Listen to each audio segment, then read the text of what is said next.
Human civilization has come a long way over the last 2,500 years.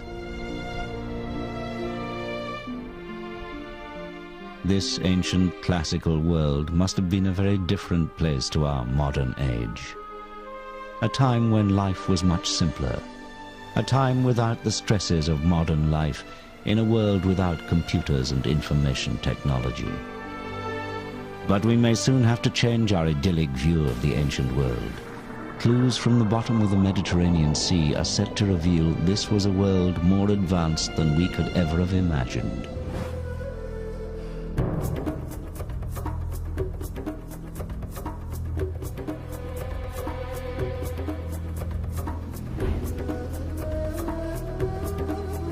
In Ancient Discoveries, we will travel back in time to discover the amazing ancient roots of technologies we like to think of as modern. New research is beginning to suggest that many of the inventions of the last 200 years may, in fact, have already been known to the ancient Greeks and Romans. Much of what we have recently discovered, we may, in fact, have just rediscovered. The Greeks and Romans were also intensely practical people. Many of the things which they devised, planned and invented proceeded by 2,000 years, things that we like to think of as modern.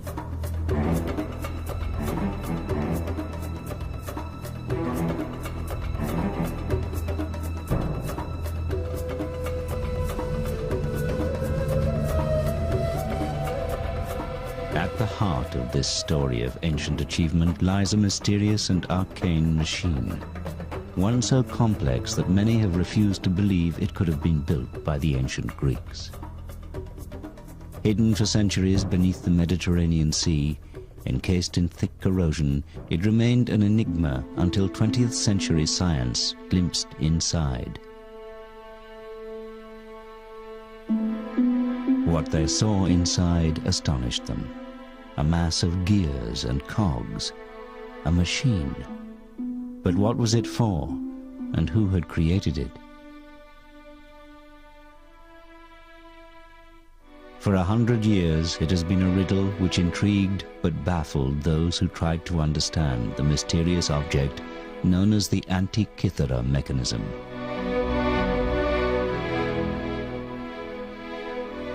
But now, finally, its story can be told.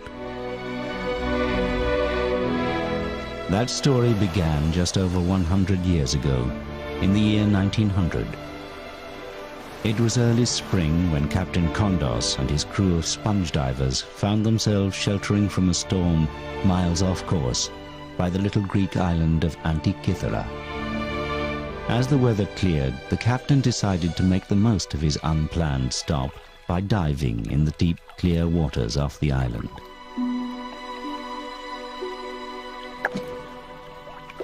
The water was deep, some 200 feet, but then the deep water was where the best sponges were found. But so far down, there was always the danger a diver might return to the surface with the notorious bends. Once in the water, the diver started his first descent. But what awaited him on the bottom were not sponges. As he looked around, he saw what appeared to be dead bodies scattered in all directions. Terrified, he quickly signaled to be pulled back to the boat.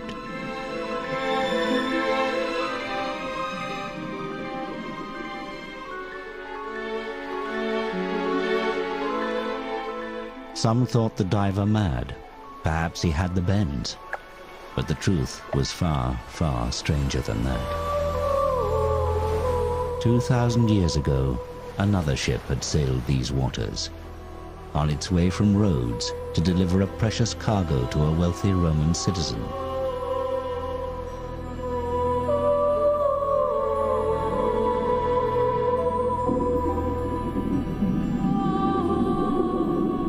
Just like the sponge divers, this ship had also been caught in a storm. She too was driven far off course to the island of Antikythera. But this ship was not destined to survive. Here she sank, and here she still lay.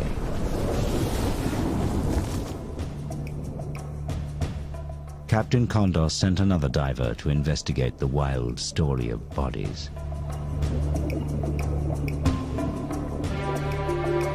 What had at first appeared to be dead bodies were in fact the most beautiful marble and bronze statues imaginable, the remnants of that ancient wreck. Along with the statues, other treasures such as decorated Greek vases and jewelry were winched to the surface.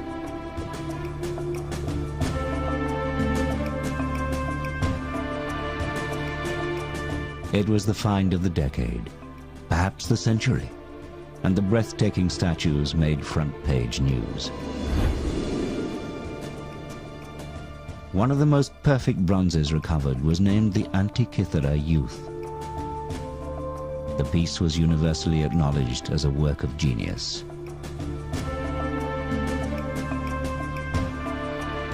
It had clearly belonged to a Roman of exquisite taste and fantastic wealth.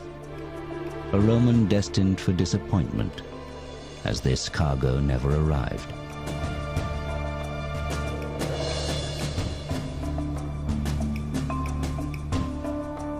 Along with the youth, a find known as the Philosopher's Head were the highlights of the wreck. Two faces that had not been seen by the world for over 2,000 years. But the greatest work of genius from the wreck still lay unrecognized.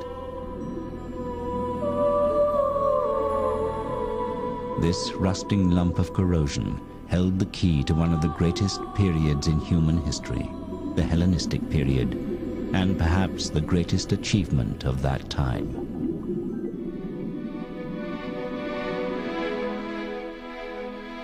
Two and a half thousand years ago, the Mediterranean was a place where science, philosophy, and art flourished.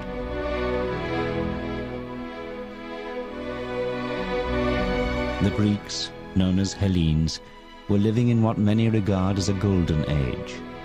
They had invented democracy, opened up the fields of mathematics and science, and introduced the world to philosophy. They were inquisitive and inventive, no different in many ways from us today. In trying to understand their world, they had created this strange machine. All their 21st century descendants had to do was work out what they had created it for. Part of that answer lay far from Antikythera in a London museum display case. 20 years ago, Michael Wright, curator of engineering at the Science Museum in London, came upon another mysterious ancient mechanical device. Although much less complex, there were similarities with the Antikythera mechanism. We call this the Byzantine sundial calendar. We think it dates from about 500 AD. It appears to be a sundial, which is also a mechanical calendar. It shows the passing of days, indicated by the age of the moon within the month. The gear wheels look surprisingly modern. Complicated mathematics and a detailed knowledge of astronomy would have been necessary to create such an object. Michael Wright decided to build a model of the device to explore how it would have worked. The model shows the positions of the sun and moon within the zodiac at any given date, as well as the age of the moon. Here you have the letter giving the day, that's saying Alpha, A, that says day 1 of the month. And correspondingly, in the circular opening, you have the black disk showing that this is new moon. If I click it forward day by day, that's beta, B, day 2, day 3, day 4, day 5, 6, 7, 8, 9, 10, 11, 12, 13, 14, well, we're at 15, and there is the full moon, the shiny disk. The other dials show the moon and the sun going around the zodiac. This instrument is much more simple than the Antikythera mechanism, but what's exciting about it is to have found another instrument, very obviously in the Hellenistic tradition, because of the Greek lettering, and also having gear wheels. So now we have not just one mechanism that tells us the Greeks had gears, we have two. We've doubled the evidence. Although similar, it is estimated that the sundial calendar only had 8 gear wheels, where the Antikythera device had at least 29, allowing for much more complicated calculations. Could the Antikythera mechanism be a mechanical calendar as well, one many times more complicated than the Byzantine machine, yet over 600 years older? But in an age supposedly without machines and modern technology, who could have created such a device? They would have to have been an expert in both mathematics and engineering, a genius, centuries, perhaps even millennia ahead of their time. One man who fitted that description was Archimedes, the most respected mathematician and inventor of his age. Archimedes lived during the Hellenistic period in the Greek city-state of Syracuse on what is today Sicily, off the coast of Italy. During his lifetime, the Mediterranean was a turbulent, war-torn place. A world in which his talent for military invention was put to good use by both his fellow Greeks and the aggressive new power of Rome that was slowly spreading its tentacles across the Mediterranean.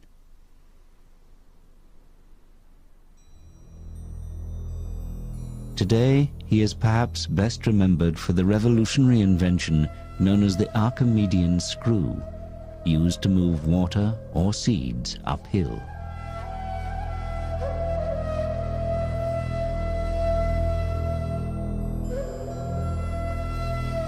But Archimedes was also fascinated by other difficult mechanical problems, such as how to accurately measure distances.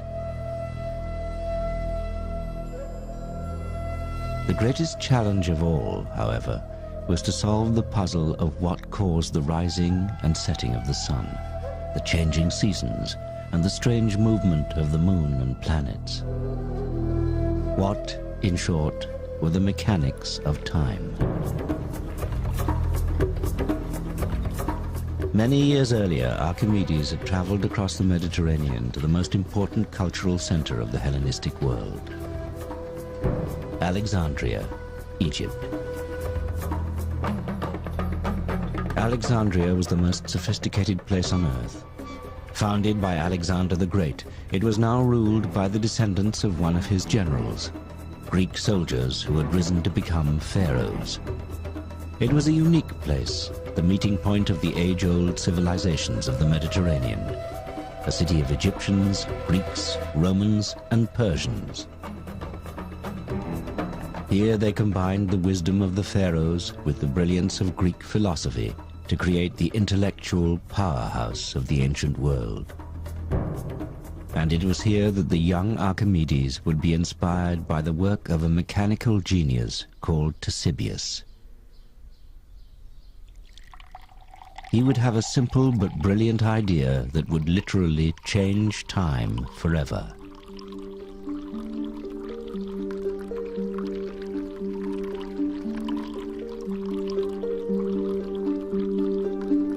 Ctesibius was fortunate to be born in Alexandria, the place where all the knowledge of the ancient classical world was held in one vast library. A place where the great thinkers of antiquity studied, and where shelf upon shelf held the thousands of scrolls recording their work. The library was such a famous institution that people came here from all over the world to learn and invent.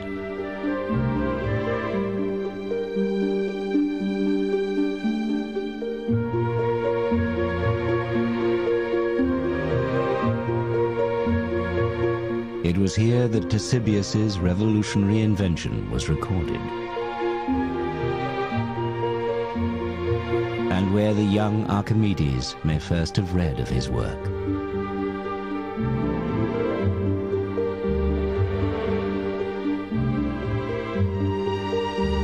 Ctesibius is a figure who is often forgotten in history, yet his work paved the way for a technical revolution, the measurement of time.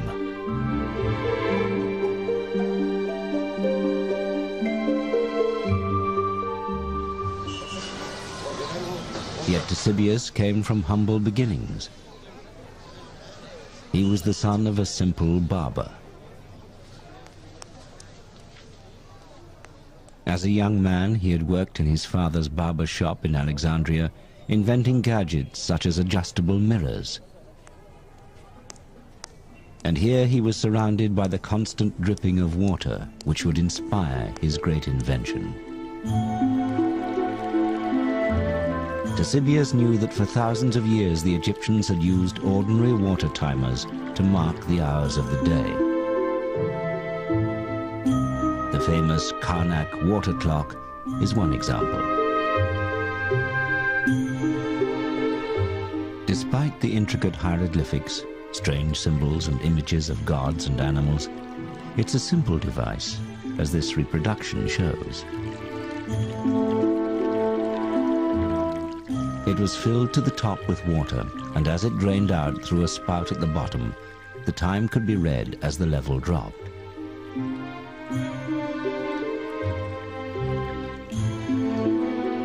Markings inside showed the passing hours, but these varied as the number of hours from sunrise to sunset varied from month to month. The clock allowed the ancient Egyptians to measure the passing of time during the day or night, but this was still only a timer, not a constant clock. In sophisticated ancient Greek society, the ability to tell the time accurately had become extremely important. Their society needed order and schedules, which meant they had to be able to tell the time accurately. Sundials could be used at certain times and can be seen on important surviving municipal buildings such as the Tower of the Winds in Athens.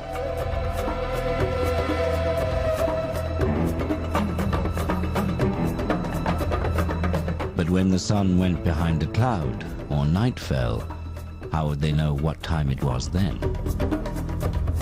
The first Greek solution to this age-old dilemma was their own water timer, called a clepsydra, or water thief. The clepsydra was a very elegant device for measuring periods of time. You might, for example, want to give equal amounts of time to lawyers in a courtroom or speakers in a political assembly. It worked very simply. You filled a large vessel with water, and when you were ready to start timing, you simply took the bung out of the bottom, and the water ran slowly out of the vessel. Lawyers in minor legal cases may have been allowed the time it takes one clepsydra to empty to give their arguments. However, for a serious case like a murder, a whole row may have been needed to allow more time for evidence. But when all the water was gone, your time was up. It's the origin of the phrase, running out of time, as that is quite literally what happened. For breaks or overnight, however, a bung could be put in, effectively pausing the session. The clepsydra had one significant limitation. It's a timer, not a clock. The problem is that when the vessel is full, the water gushes out the bottom. But as the water level drops, so the pressure reduces, finally to a dribble. The ancient Greeks made their clepsydrae more and more ornate, but they still had the same problem. The fact the water ran more quickly at the beginning than at the end.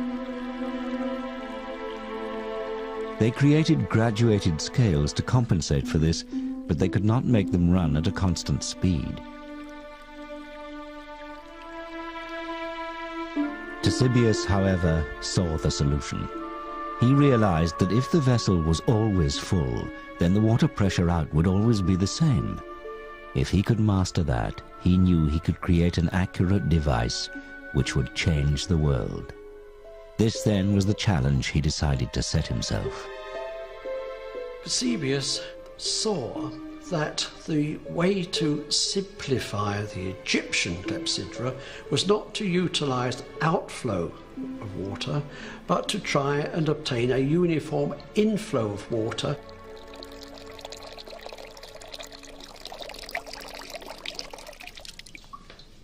Dr. Alan Mills, a research fellow from the University of Leicester, has used classical references to Ctesibius's work to build a replica of one of his earliest water clocks.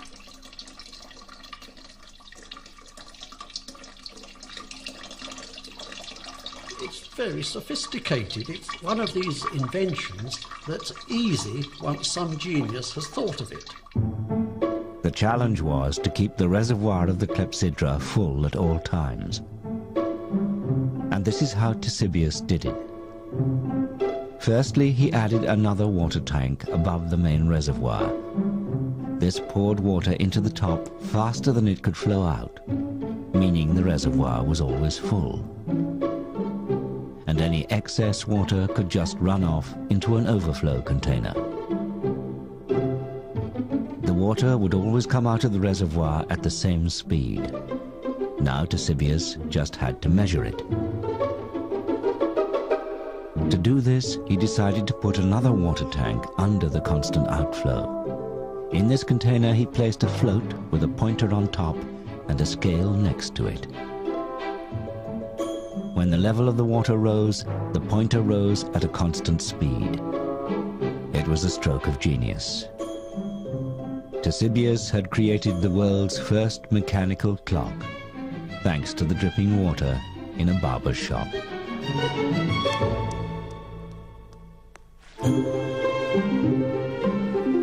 He had harnessed the power of water and, in the process, he had become the master of time. But measuring hours and minutes was only the start. What else could this unique water clock do? The answer to that was kept here in the great library of Alexandria. Anyone in the ancient world wanting to understand time could come here and read Ctesibius's books, which described the wonderful machines he was now building and the whole new subject he had invented, hydraulics. Before long, his clocks were not just dripping taps, but ornate machines decorated with gilded figures of gods and animals. And their workings were yet more elaborate too. He devised a complex scale for the hours, shown here in white for the day and blue for the night. One cherub holds a vase from which drips the constant supply of water, whilst another travels up the scale holding the pointer that indicates the hour of the day or night.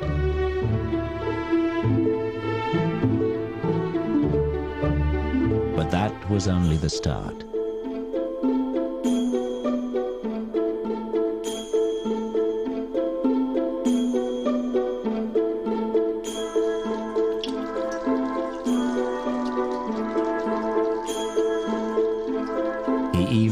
Water to sound a whistle and make a model owl move.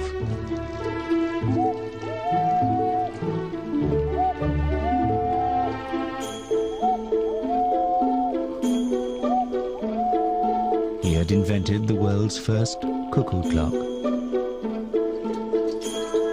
The increasingly complicated series of gear wheels also allowed the scale to rotate very slowly to indicate the days within each month of the year. This clock was also now a calendar. An automatic day and night, month and year cuckoo clock.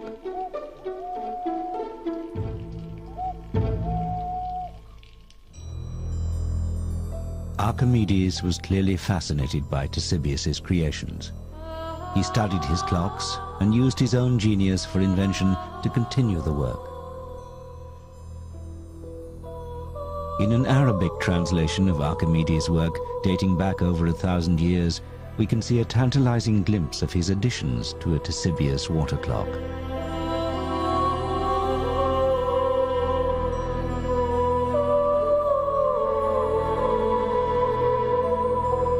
This modern reconstruction shows Archimedes' elaborations to the Ctesibius clock.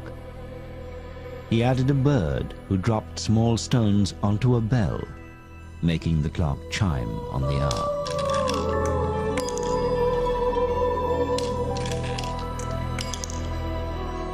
The woman is a gorgon with snakes for hair. When the bell chimes, you look up to see her eyes change color, indicating the time. This is the first automated chiming clock in history. One can only imagine the spectacle when Archimedes unveiled his daring design. In Greek mythology, anyone who looked into the eyes of the Gorgon would be turned to stone. But with Ctesibius' help, Archimedes could be the man who dared to look into the face of the Gorgon. Alexandria today is a busy modern port. A new building now stands in place of the famous library. Tragically, the original library was burnt to the ground, and with it was lost nearly all the knowledge of the ancient world. Only a very few ancient texts remain which mention Ctesibius' work. We may never know what else he invented, as not one single page of his own work survives.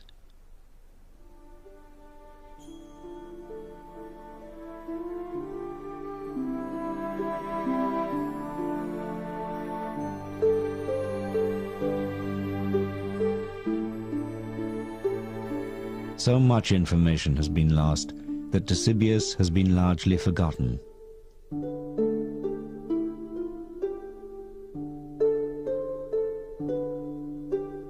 However, there is one legacy of his work, one clue, which is still standing. This unassuming tower, tucked away in a corner of Athens, is one of the best preserved buildings from antiquity. Its survival, almost untouched, is a miracle, and one due to the fact that for centuries it was believed to be the tomb of the philosophers Socrates and Plato. But this isn't a tomb. Carved on its 8 faces are clues to its real use.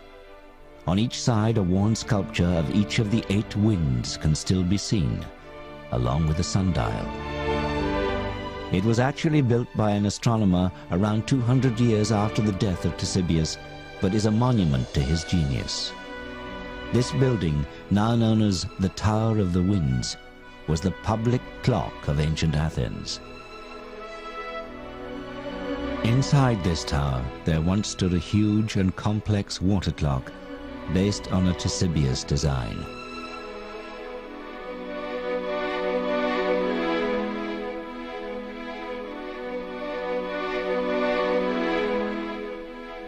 This clock was fed by a constant stream of water which ran from a spring on the Acropolis, from which the whole population of Athens could tell the time. But this was more than just a clock or a calendar. Some believe this strange building housed a device that even charted the movements of the sun and moon in relation to the constellations of the zodiac. We know the Greeks were measuring hours, days, and months during the time of Ctesibius. Could it be that they had also started to look above and measure the heavens? One man believed the answer may lie in the cogs and wheels of the Antikythera mechanism.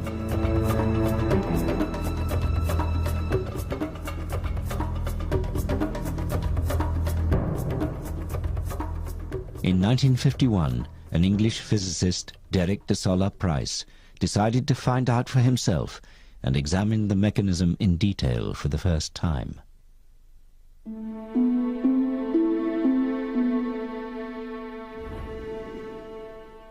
De Solla Price traveled to Athens to look at the mechanism. The pieces had lain largely untouched since its discovery 50 years earlier. The device had disintegrated further, exposing pieces of the gears which he was able to study. He became determined to crack the secrets of the Antikythera mechanism.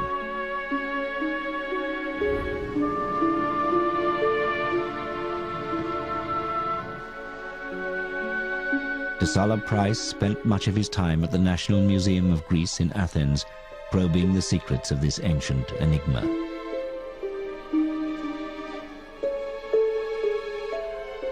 Something told him that these fragments were the real treasure from the Antikythera wreck.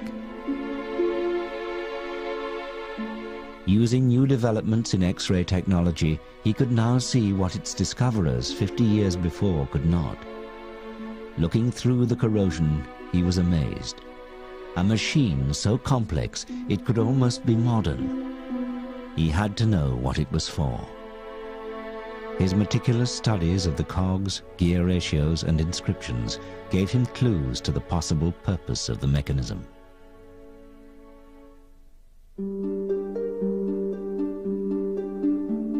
Remnants of a wooden box which held the device also had Greek writing on, which gave further tantalizing hints.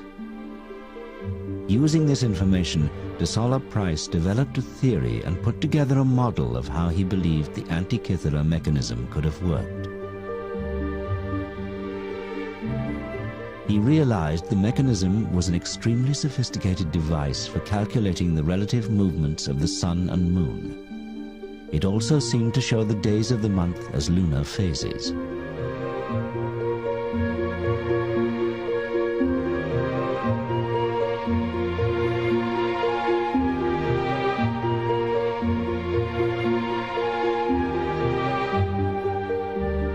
De Solla Price had established its mechanical complexity and knew that the knowledge required to create such a machine was immense.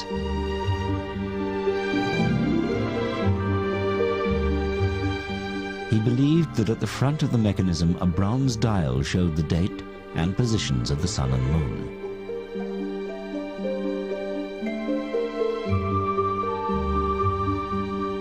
A dial at the back would indicate the month, possible within a 12-month year. A further dial at the back seemed to show either a cycle of 47 months or 4 years.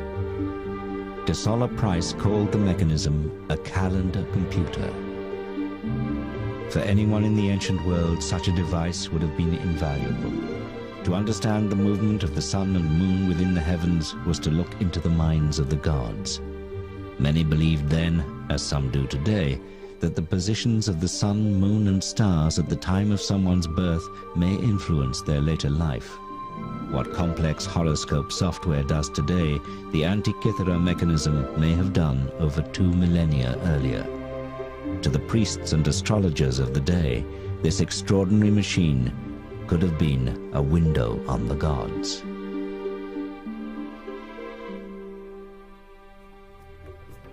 But where could such a device have come from? De Solla Price had an extraordinary theory. What if machines like the Antikythera mechanism were part of municipal clocks, powered by the very water clocks that Ctesibius had invented? What if they were commonplace in the Hellenistic world? Was this the secret of the Tower of the Winds? Not just a sundial or even a clock, but an automatic model of the movements of the sun and moon within the universe. De Solla Price also suggested that building these machines was what had interested the great Archimedes. Perhaps the Antikythera mechanism was a later copy of one of Archimedes' machines. De Solla Price published his findings in 1974 in an article entitled "Gears from the Greeks." The article generated a storm of international interest.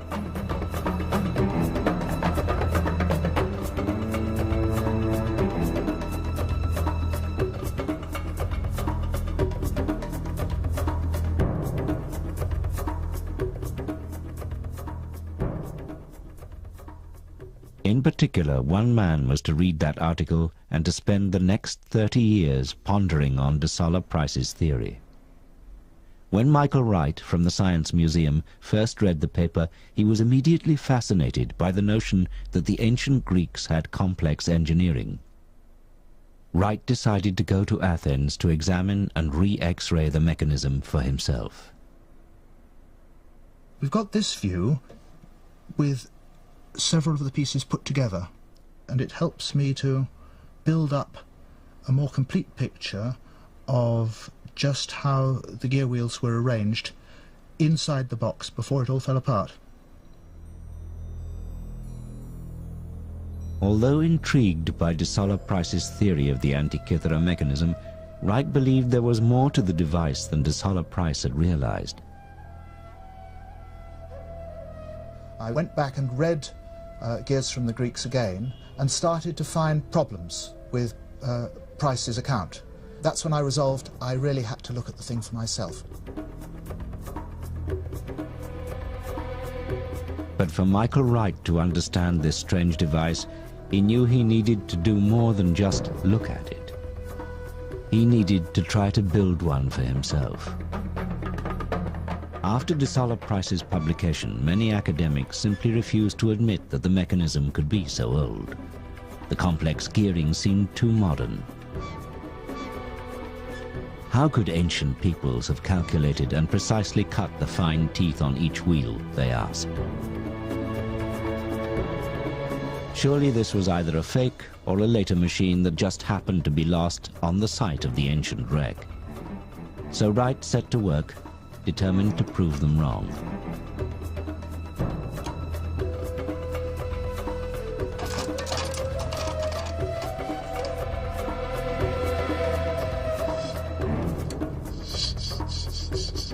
Using only tools similar to those available in the ancient world, and with the Greeks' knowledge of geometry, he set out to copy the elaborate gears in his workshop.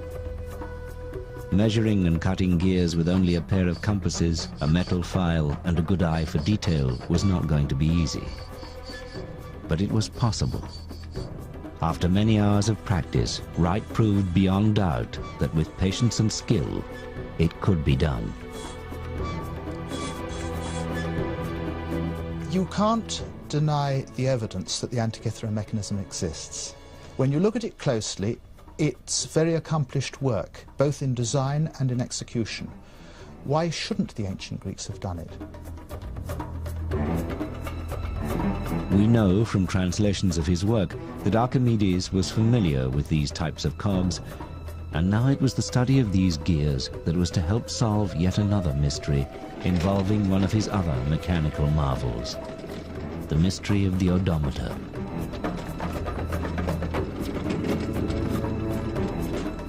We all use odometers every time we get in a car.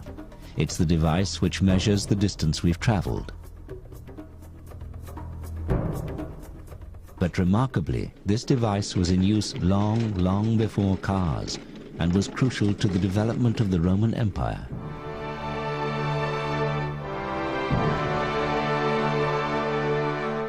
The odometer was said to have been invented by Archimedes whilst he was working for the Roman army. It had been decreed that every road should be marked each mile with a milestone. But Roman roads stretched hundreds of miles, so how could they be accurately measured?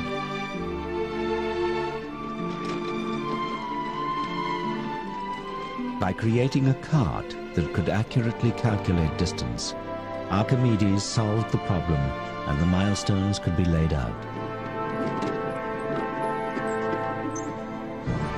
This accurate measurement of distance would prove crucial in planning troop movements, and that gave Rome the edge on her enemies. Archimedes had set the Romans on the path to empire and started a train of events that would ironically lead to his own death.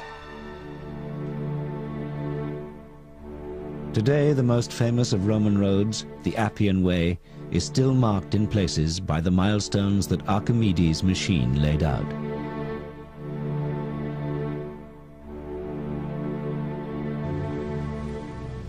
But there is a problem with this apparently simple story.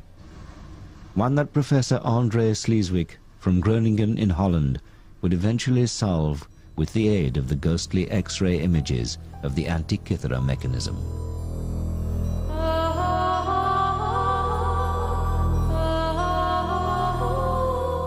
As no originals survive, the only clues to how the odometer worked are a few faded drawings in a Renaissance book based on a description of an odometer by a Roman author called Vitruvius. The drawings look fine on paper. The problem is when you try to build them, they don't work. Even Leonardo da Vinci attempted it. These are his sketches of an odometer which he attempted but could not successfully build.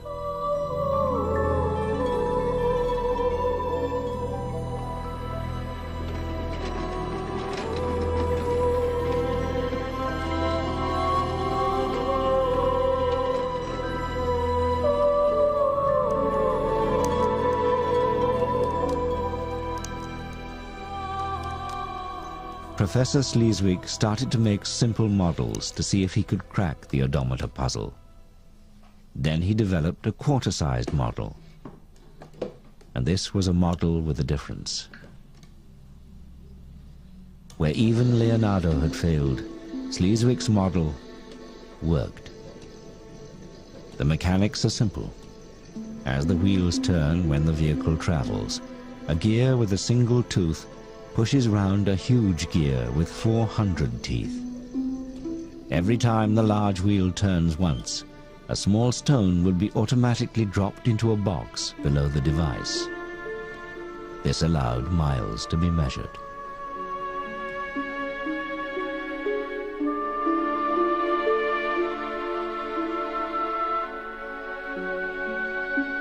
After the First Punic War, by decision of the Senate of Rome, milestones had to be placed on all major roads. And that also gives us an idea who the inventor might have been, and in this case, Archimedes. So what was Sleeswig's secret? The answer was in the shape of the teeth on the gears. Whilst Da Vinci and others had assumed they were square, Sleeswig had seen the pointed teeth on X-rays of the Antikythera mechanism. Changing the shape of those teeth made all the difference. Archimedes' odometer, for so long thought of as just an impossible dream, was back and working just as the great man had intended.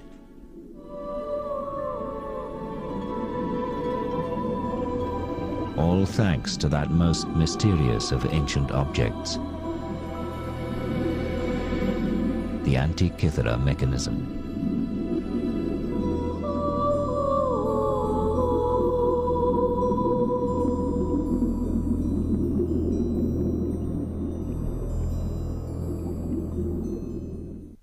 Back in London, it was the mechanism's pointed teeth that Michael Wright had now successfully cut for his working model.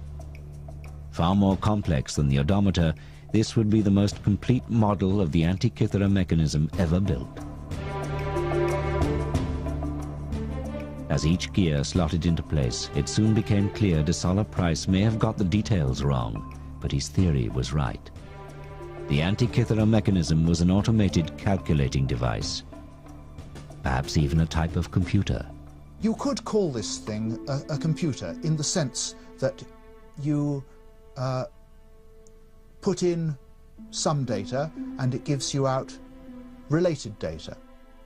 An ancient computer is a difficult concept to imagine, yet in many ways that is exactly what the Antikythera mechanism is. It is astounding to compare it with the machine designed by Charles Babbage in the 1830s, which is often cited as the world's first computer, and the machine which led to our modern high-tech age. This was the first modern device which could make automatic calculations. The technology is startlingly similar to the Antikythera mechanism, yet there is 2,000 years difference between the two. Wright believes that the Antikythera mechanism was more complex than de Solla Price imagined, and most importantly also showed the changing positions of the planets as well as the sun and the moon over time. In Wright's model of the mechanism, a knob is turned to set the days and months. Intricate gearing then moves a series of indicators which represent the sun, moon and planets. The knob could be turned every day so the position of the planets could be monitored throughout the year, or it could be set to a specific date to show their positions at that time. It is, in effect, a mechanical model of the Greek universe. Today, astrologers need a complex computer program to carry out exactly the function of the Antikythera mechanism.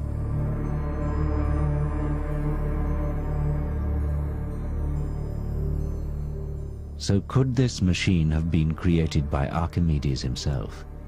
We know from ancient texts that he built planetaria, but could it be possible he designed this one? It's difficult to make a direct connection between the Antikythera mechanism and Archimedes. What we can say with certainty was the revolution that Archimedes pioneered in mathematics and geometry was necessary for those who then invented the Antikythera mechanism. Without Archimedes and his advances, it's difficult to think that the Antikythera mechanism could have been invented at all.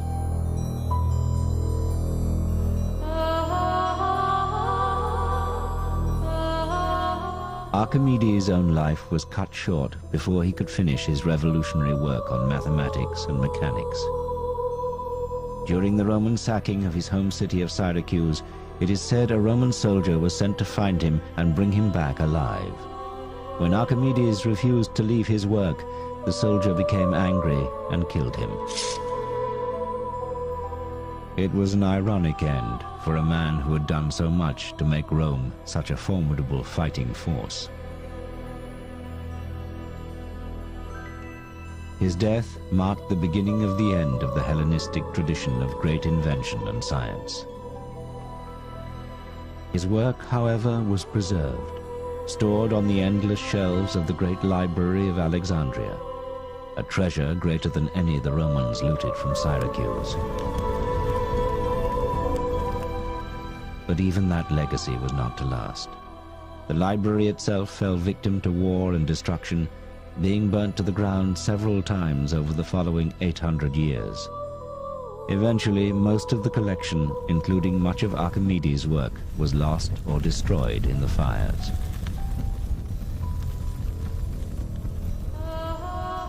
If only the library had survived, we may have inherited the insights of such great thinkers.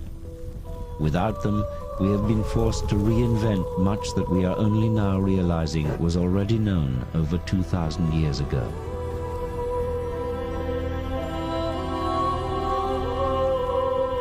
If we had not lost this ancient wisdom, how much more advanced might science and technology be today?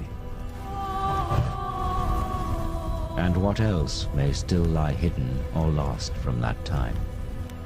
Without that sudden storm all those centuries ago, that ancient ship might not have foundered, taking her cargo of statues, pottery, and that incredible machine to the bottom of the Mediterranean Sea. If a group of sponge divers had not stumbled upon the wreck 2,000 years later, the Antikythera mechanism might be lying there today, slowly corroding.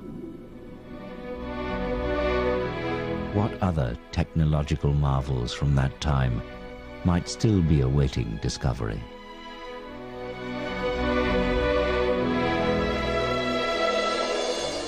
I think that these mentions we have in the literature and this one instrument are just the tips of icebergs showing that there was a great deal more to this tradition that we haven't heard about.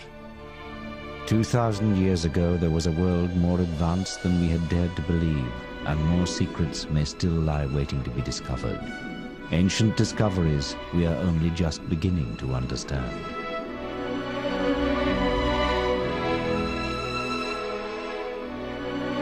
The series continues next Wednesday afternoon at 1 with the discoveries made by the father of medicine, Hippocrates, including his early form of highly effective brain surgery.